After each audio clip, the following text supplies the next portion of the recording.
खबर संसार के लिए मनोज आर्य, और इस समय आप देख रहे हैं लाइव और संजीव आर्य। जी हाँ, युवा चेहरा कांग्रेस का।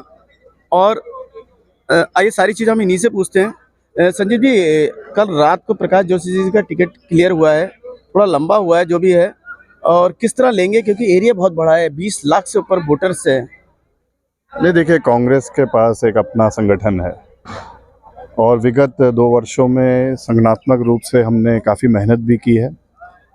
हमारे ब्लॉक अध्यक्षों के साथ साथ मंडलम अध्यक्षों के साथ साथ बूथ कमेटियां बनी हुई हैं। बूथ में हमारे पास अध्यक्ष से लेकर बूथ कमेटियों में हमारे पास लगभग प्रत्येक बूथ में 10 से 15, कहीं पर 20, कहीं पे 10, इस तरीके से हमारी कार्यकर्ताओं की पूरी हमारे पास फेहरिस्त है। और चुनाव जो हमने लड़ना है वो कांग्रेस की विचारधारा पे लड़ना है, कांग्रेस के मूल्यों पे लड़ना है, कांग्रेस के सिद्धांतों पे लड़ना है।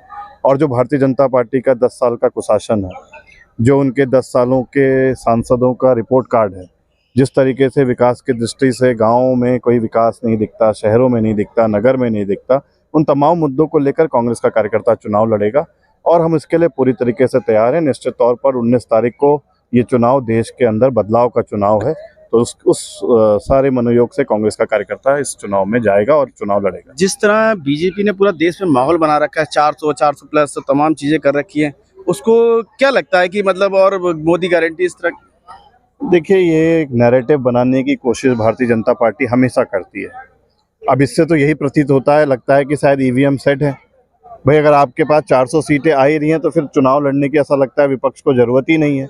और ये कहीं ना कहीं एक नैरेटिव इसी सब चीज़ों को लेकर मन में, और आज जनता के मन में भी बड़ा प्रश्न आता है, क्योंकि किस तरीके का एक वातावरण बनाया जाता है कि अगर कल को कुछ इस तरीके का परिणाम आ गया तो जनता कहे कि हाँ भाई, भारतीय जनता पार्टी तो शायद ये पहले से ही कह रही थी, तो इसलिए ही ऐसा हो गया।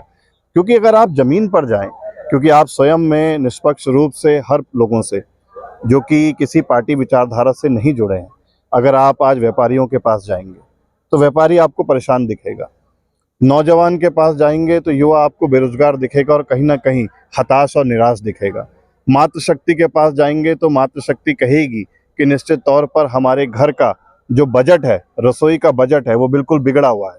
अगर आप गांव में जाएंगे तो गांव में आज विकास के नाम पर एक ईंट नहीं लग पा रही है, किसान परेशान है, व्यापारी परेशान, किसान परेशान, नौजवान परेशान, मातृशक्ति परेशान। तो उसके बाद भी फिर ऐसा प्रचंड बहुमत की जो बात कर रही है भारतीय जनता पार्टी, उनके पास मुद्दा क्या है? आज भी सबसे बड़ा प्रश्न उठता है कि आज जो भारतीय जनता पार्टी के प्रत्याशी हैं वो अपने विकास के नाम पर क्यों नहीं वोट मांग पा रहे हैं? क्यों नहीं वो ये कह पा रहे हैं कि इन 5 सालों में हमने इस क्षेत्र में ये काम किया, हमने इस गांव में ये काम किया, हम इस प्रदेश के लिए, अपने लोकसभा क्षेत्र के लिए इतनी महत्वपूर्ण योजनाएं लेकर आए। वो आज भी धर्म के नाम पर, सांप्रदायिकता के नाम पर, लोगों को ध्रुवीकरण की राजनीति के नाम पर वोट मांगने का प्रयास कर रहे हैं। लेकिन जनता निश्चित तौर पर बदलाव चाहती है और इस बदलाव हमको देखने को मिलेगा। अच्छा, जिस तरह एजेंसियों का कह रहे हैं कि विपक्ष आरोप लगा रहा है, आप पार्टी हो चाहे कांग्रेस हो या टीएमसी हो, वो कह रहे हैं कि अंदर किया जा रहा है, और अभी केजरीवाल का मुद्दा है तो prevention of money laundering act जो बनाया है 45, उसके अंदर कह रहे हैं कि जमानत नहीं मिल सकती, इसको लेके कुछ?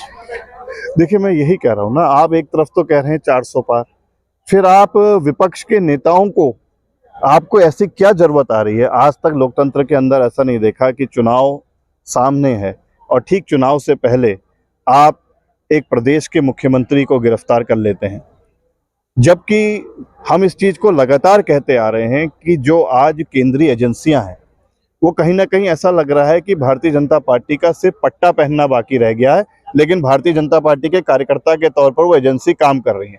कितनी दुखद बात है कि 1996 का एक इनकम टैक्स का नोटिस कांग्रेस पार्टी को सर्व होता है, उस जमाने में 14 लाख रुपए का।